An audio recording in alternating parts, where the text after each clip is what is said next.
স্বাগত জানাচ্ছি আরটিভির মধ্যাহ্নের সংবাদে। আপনাদের সঙ্গে আছি আমি মাহবুবা জারিন ডায়না।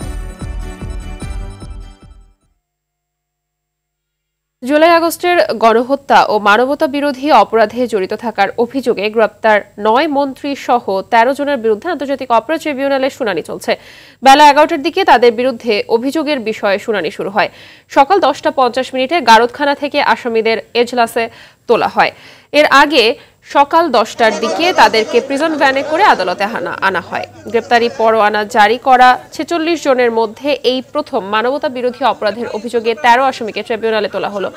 13 আসামি হলেন সাবেক মন্ত্রী আনিসুল হক, ফারুক খান, ডাক্তার দীপুমণি, শাহজাহান খান, রাশেদ খান মেনন, হাসানুল হক ইনু, জুনাইদ আহমেদ পলক, সালমান এফ রহমান, ডক্টর তৌফিক ইলাহি চৌধুরী, কামাল আহমেদ মজুমদার, গোলাম দস্তগীর গাজী, অবসরপ্রাপ্ত বিচারপতি শামসুদ্দিন চৌধুরী মানিক ও সাবেক স্বরাষ্ট্র সচিব জাহাঙ্গীর আলম। অন্য একটি মামলায় রিমান্ডে থাকায় ডক্টর আব্দুর রাজ্জাককে আজ ট্রাইব্যুনালে আনা হয়নি।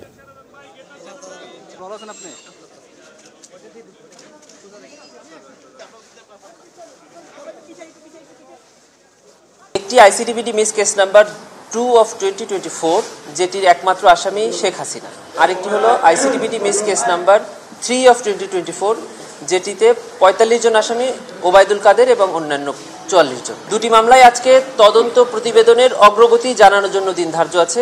প্রথমত আজকের এখানকার যে এনভায়রনমেন্ট এন্ট্রি বা তারপরে আপনারা সবাইকে দেখে আমার খুব ভালো লাগলো এবং আমি আশা করি যে এখানে ন্যায় বিচার হবে এবং আমরা সকলেই, প্রসিকিউশন হোক ডিফেন্স হোক, সবাই কিন্তু ন্যায় বিচার প্রত্যাশী। দর্শক, এই মুহূর্তে আন্তর্জাতিক অপরাধ ট্রাইব্যুনাল থেকে সরাসরি যোগ দিচ্ছেন সহকর্মী সাদিয়া কানিজ। সাদিয়া, মামলার কার্যক্রম তো চলছে, ট্রাইব্যুনালে আসামি পক্ষের আইনজীবী আছে কিনা জানাবেন।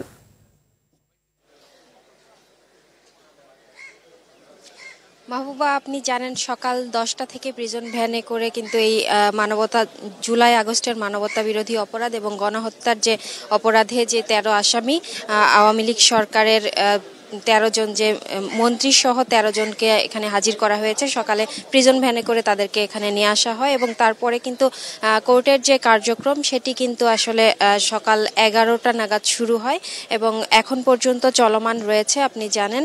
আর ভেতরে আমরা দেখে এসেছি তারা একসাথে সব আসামিদেরকে বসানো হয়েছে এবং তাদের বিচার কাজ আসলে চলছে এখন পর্যন্ত। তারা আমাদেরকে চিফ প্রসিকিউটরের আসলে আন্তর্জাতিক অপরাধ ট্রাইব্যুনালকে জানিয়েছেন তাদের যে তদন্তের অগ্রগতি যেসব, সেগুলো অগ্রগতি জানাচ্ছেন এবং তারা আসলে জানিয়েছেন যে এই জুলাই আগস্টের যে গণহত্যা সেইটার কিন্তু মাস্টার মাইন্ড আসলে সাবেক প্রধানমন্ত্রী শেখ হাসিনাকে উনি আখ্যায়িত করেছেন এবং তারা কিন্তু আসলে বলছেন যে শেখ হাসিনাকে এই গেল 15 বছর আসলে এই স্বৈরাচার রূপে আসীন করতে কিন্তু যে 13 আসামিকে এখানে নিয়ে আসা হয়েছে, এই আওয়ামী লীগ সরকারের 13 জন যেসব আসামি আছে তারাই কিন্তু আসলে তাকে এখানে আসীন করেছে শেখ হাসিনাকে, এমনটি আসলে তারা বলেছেন। এবং এই আরেকটি বিষয় জানিয়ে রাখি যে সামনের যে আগামী 1 মাসের মধ্যে শেখ হাসিনার যে তদন্ত প্রতিবেদন জমা দেওয়ার আসলে নির্দেশ দিয়েছেন আন্তর্জাতিক অপরাধ ট্রাইব্যুনাল এবং এখন পর্যন্ত আসামি পক্ষের যে আইনজীবীরা আছে তারাও এখানে আছেন এবং আসামি পক্ষের যে আসামিদের স্বজনরাও কয়েকজন উপস্থিত রয়েছেন এই আন্তর্জাতিক অপরাধ ট্রাইব্যুনালে এবং আসলে আসামি পক্ষের আইনজীবী সহ প্রসিকিউটররা সবাই এখানে উপস্থিত আছেন এবং যারা আসলে যেহেতু আওয়ামী লীগ সরকারের আসলে গুরুত্বপূর্ণ ব্যক্তিবর্গ এখানে উপস্থিত আছেন, আইন শৃঙ্খলা বাহিনীর সদস্যরাও কিন্তু এখানে প্রস্তুত আছেন তারা যাতে কোনো ধরনের অনাকাঙ্ক্ষিত ঘটনা না ঘটে। তো আন্তর্জাতিক অপরাধ ট্রাইব্যুনাল থেকে এই ছিল আমার কাছে সর্বশেষ। মাহবুবা, ধন্যবাদ আপনাকে। অন্তর্বর্তী সরকারের মেয়াদ হবে 4 বছরের কম, এটা আরো কম হতে পারে বলে জানিয়েছেন অন্তর্বর্তী সরকারের প্রধান উপদেষ্টা ডক্টর মোহাম্মদ ইউনূস। সম্প্রচার মাধ্যম আল জাজিরাকে দেওয়া এক সাক্ষাৎকারে কথা বলেন প্রধান উপদেষ্টা। সম্প্রতি আজারবাইজানের রাজধানী বাকুতে অনুষ্ঠিত জাতিসংঘের জলবায়ু সম্মেলন COP29 এর ফাঁকে আল জাজিরাকে এক সাক্ষাৎকার দেন মোহাম্মদ ইউনুস। সাক্ষাৎকারে জলবায়ু পরিবর্তনের প্রভাবে বাংলাদেশ যেসব সংকট মোকাবিলা করছে সেগুলো নিয়ে কথা বলার পাশাপাশি বাংলাদেশের চলমান সংস্কার প্রক্রিয়া, আগামী নির্বাচন, পরিবর্তিত পরিস্থিতিতে কূটনৈতিক সম্পর্ক এবং যুক্তরাষ্ট্রের নবনির্বাচিত প্রেসিডেন্ট ডোনাল্ড ট্রাম্পের সঙ্গে সম্পর্ক নিয়েও কথা বলেন তিনি। These reforms done. But isn't the sense that people do want an election as soon as possible? Well, the interim government, we are not his perpetual government. আমরা অন্তর্বর্তী সরকার, জনগণ সরকারের মেয়াদ কম চায়, সুতরাং অন্তর্বর্তী সরকারের মেয়াদ 4 বছরের কম হওয়া উচিত। এটা আরো কম হতে পারে। এটা পুরোপুরি নির্ভর করছে মানুষ কি চায়, রাজনৈতিক দলগুলো কি চায় তার উপর। And it's up to the people, up to the political parties to decide which way to go. বৈষম্য বিরোধী ছাত্র আন্দোলনের অন্যতম সমন্বয়ক ও জুলাই শহীদ স্মৃতি ফাউন্ডেশনের সাধারণ সম্পাদক সার্জিস আলম বলছেন, গেল 100 দিনে সরকারের কাছে যে প্রত্যাশা ছিল তা পূরণ হয়নি। তবে রাজনৈতিক দলগুলো সহযোগিতা করলে এই সরকারের অবস্থান আরো ভালো হতো।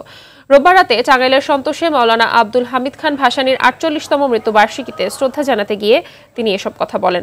এ সময় সার্জিস আরও বলেন, সব রাজনৈতিক দলের উচিত সরকারকে সহযোগিতা করা, তাহলে পরিস্থিতি দ্রুত স্বাভাবিক হবে এবং নির্বাচন দ্রুত হবে।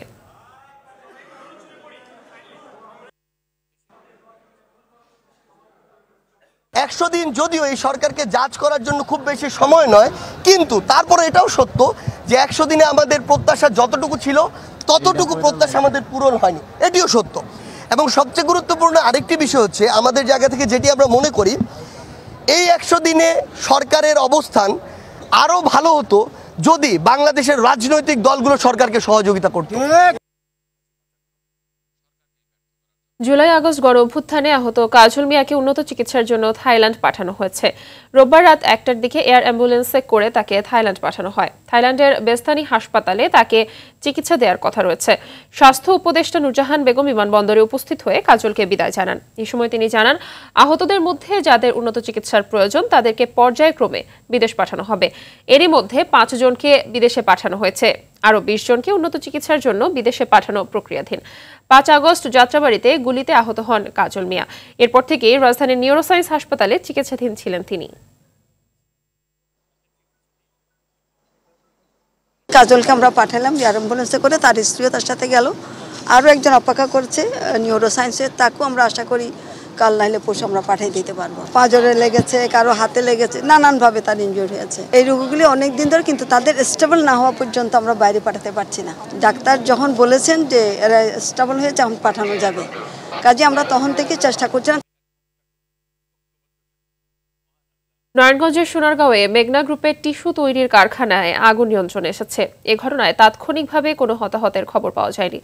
ফায়ার সার্ভিসের উপসহকারী পরিচালক ফখরুদ্দিন জানান, ভোরে আগুনের সূত্রপাত হলে কারখানার কর্মীরা আগুন নিয়ন্ত্রণের চেষ্টা চালায়। পরে খবর পেয়ে সোনারগাঁ, গজারিয়া, বিসিক, বন্দর, কাজপুর ও সিদ্দিক বাজারের 12টি ইউনিট সহ মোট 14টি ইউনিটের কর্মীরা আগুন নিয়ন্ত্রণে কাজ শুরু করে। সকাল 9টার দিকে আগুন কিছুটা নিয়ন্ত্রণে এলেও ধোঁয়ায় পুরো এলাকা আচ্ছন্ন হয়ে আছে। তদন্ত কমিটি গঠনের মাধ্যমে অগ্নিকাণ্ডের কারণ ও ক্ষয়ক্ষতির পরিমাণ জানা যাবে বলেও জানান তিনি।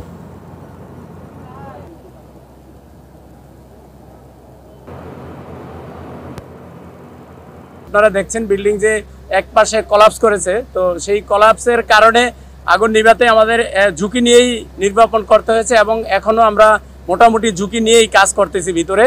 তো ভিতরে আর খুব বড় কোনো ফ্লেম বা বড় আগুন নাই। এই পর্যন্ত আমরা কোনো হতাহতের খবর পাইনি এবং আগুন লাগার কারণ কি বা ক্ষতির পরিমাণ কত হবে সেটা আমরা পরবর্তীতে আমাদের একটা তদন্ত কমিটি হবে, সেই কমিটি অ্যাকচুয়ালি নির্ধারণ করতে পারবে। অগ্নিকাণ্ডের সর্বশেষ খবর জানাতে ঘটনাস্থল থেকে সরাসরি যোগ দিচ্ছেন সহকর্মী আনোয়ার হাসান। আনোয়ার, অগ্নিকাণ্ডের সর্বশেষ পরিস্থিতি কেমন দেখতে পাচ্ছেন জানাবেন, আর অগ্নিকাণ্ডের কারণ ও ক্ষয়ক্ষতির পরিমাণের বিষয়ে কোনো তথ্য আপনার কাছে আছে কিনা জানতে চাইব। মাহবুবা, নারায়ণগঞ্জের সোনারগাঁয়ের মেঘনা গ্রুপের ফ্রেশ কোম্পানির যে টিস্যু, এটা 2 নম্বর ইউনিট। এখানে আরেকটা ইউনিট আছে। 2 নম্বর ইউনিটে ভোরবেলা যখন অগ্নিকাণ্ডের সূচনা হয় তখনও কিন্তু এখানে শ্রমিকরা কাজ করছিল। তবে এই ঘটনায় হতাহতের খবর আমরা এখনো জানতে পারিনি বা কেউ জানাতে পারেনি। হয়তো যারা কাজ করছিল তারা ভালোভাবেই বের হয়ে যেতে পেরেছে। আর এই ঘটনায় অগ্নিকাণ্ডের কি কারণ এইটাও কেউ জানাতে পারেনি। এখানে গুডাউনে যে থাকে টিস্যুর মালামালগুলা, টিস্যুর সেই র মালগুলা, সেখানে কাগজ যেমন থাকে তেমনি কিছু কেমিক্যালও থাকে। আর পাশাপাশি একটা ঝুঁকি থাকে যে বিদ্যুতের কোনো শর্ট সার্কিট। এটা এখানে শুনলাম যে বিদ্যুতের যে সরঞ্জাম সেটা আরও বেশি দূরে ছিল। তা আগুনে কিন্তু ক্ষয়ক্ষতি আপনি দেখতে পাচ্ছেন যে এখনও এখানে ধোঁয়ার কুণ্ডলি উঠছে। পাশাপাশি একটি ভবনের একটি অংশ, যে ফ্যাক্টরিটা আগুন লেগেছে ভবনের একটি উপরের অংশ ধসে পড়েছে। তো এই অবস্থায় ফায়ার সার্ভিসের 12টি ইউনিট অনেক চেষ্টা করে আগুন নিয়ন্ত্রণে এনেছে, তবে তারা বলছে যে পুরোপুরি আগুন নেভাতে আরও কিছুটা সময় লাগবে। আর কি কারণে আগুন হলো বা কি হয়েছে পরবর্তীতে তারা তদন্ত কমিটি করে জানাবে। ধন্যবাদ আপনাকে। পাবনায় গেল 24 ঘন্টায় 3 জন হত্যাকাণ্ডের শিকার হয়েছে। পৃথক ঘটনায় তাদের গুলি করে কুপিয়ে হত্যা করা হয়েছে। নিহতরা হলো পাবনা সদরের জালালউদ্দিন ও তুষার এবং ঈশ্বরদীর মানিক হোসেন। সদর থানার ভারপ্রাপ্ত কর্মকর্তা আব্দুল সালাম জানান, শহরের বর্ণমালা কিন্ডারগার্টেনের পাশে দুর্বৃত্তরা স্কুল ছাত্র তুষারকে ছুরিকাঘাত করে পালিয়ে যায়। পরে হাসপাতালে চিকিৎসাধীন অবস্থায় তার মৃত্যু হয়। এ ঘটনায় 3 জনকে আটক করা হয়েছে। এদিকে পূর্ব বিরোধের জেরে প্রতিপক্ষের হামলায় জালালউদ্দিন নিহত হয়েছে বলেও জানান তিনি। এছাড়া ঈশ্বরদীতে দুর্বৃত্তরা মানিককে কুপিয়ে ও গুলি করে মৃত্যু নিশ্চিত করে পালিয়ে যায় বলে নিশ্চিত করেছেন থানার ভারপ্রাপ্ত কর্মকর্তা শহীদুল ইসলাম শহীদ।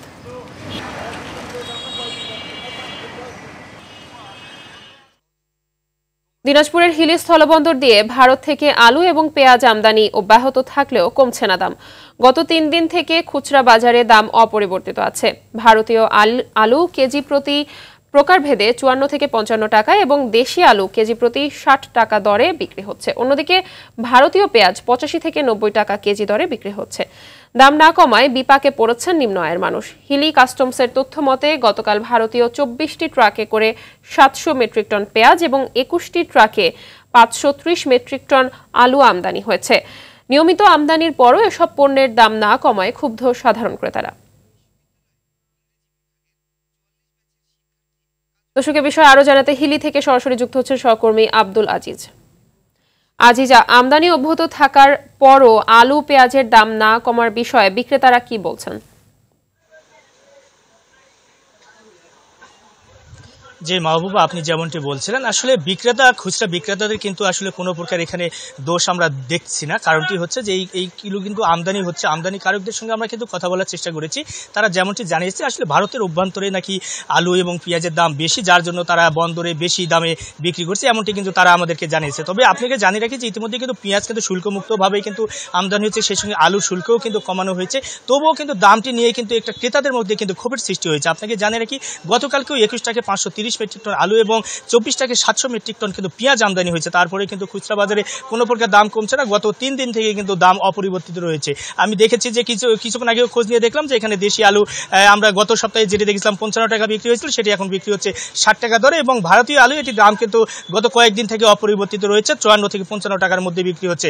তবে খুচরা ব্যবসায়ীদের একটা অভিযোগ রয়েছে, তারা বলছে যে আসলে বন্দরে যখন তারা এই আলু পেঁয়াজগুলো কিনতে যাচ্ছে তখন কিন্তু বন্দরের ব্যবসায়ীরা তাদের কাছ থেকে দাম বেশি নিচ্ছে, যার জন্য খুচরা ব্যবসায়ীরা কিন্তু বেশি দামে বিক্রি করছে। তবে ক্রেতাদের একটা অভিযোগ যে ক্রেতারা বলছে যে আসলে এই যে শুল্ক মুক্তভাবে যে পেঁয়াজ আমদানি বা আলু আমদানি হচ্ছে, তারপর দেশের বাজারে দাম কমছে না, এটি কিন্তু প্রশাসনকে দোষারোপ করছে। কারণটি হচ্ছে যেহেতু দেশের বাজারে সরকার এইসব দাম নিয়ন্ত্রণ রাখার জন্য এইসব আমদানি করছে, তারপরে কিন্তু কোনো সুফল পাচ্ছে না, যার জন্য কঠোরভাবে মনিটরিং দাবি করছে সচেতন মহল। তো মাহবুবা, এখন পর্যন্ত এই ছিল আমার কাছে দিনাজপুরের হিলি স্থল বন্দরের খুচরা বাজার থেকে আলু এবং পেঁয়াজের দাম নিয়ে সর্বশেষ পরিস্থিতি। ধন্যবাদ আপনাকে। মধ্যাহ্নের সংবাদে পর্যন্তই। দুপুরের সংবাদ 2:45 দেখার আমন্ত্রণ রইল। ধন্যবাদ সবাইকে।